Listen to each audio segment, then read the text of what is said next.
Grandpa's hilarious charades twist. So, last weekend, my family decided to have a cozy game night at my parents' house. You know the drill: pizza, soda, and a classic game of charades. We had everyone there: my parents, my siblings, a couple of cousins, and Grandpa, who was feeling particularly spry that evening. As we all settled in, my sister pulled out a hat filled with movie titles for us to act out. Things were going smoothly, with the usual mix of exaggerated gestures and wild guesses, until it was Grandpa's turn. Now, Grandpa isn't usually one to volunteer for charades, but that night, he was on a roll. He reached into the hat with a mischievous grin and confidently drew out a slip of paper.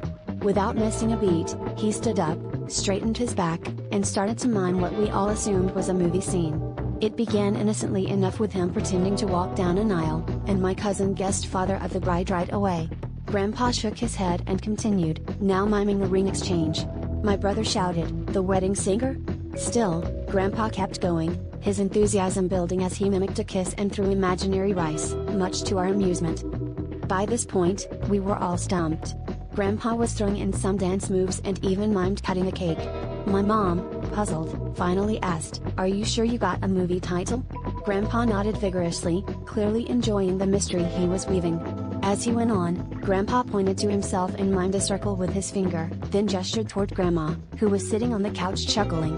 Suddenly, it hit me like a ton of bricks. I blurted out, "Wait, Grandpa. Are you acting out your own wedding video?"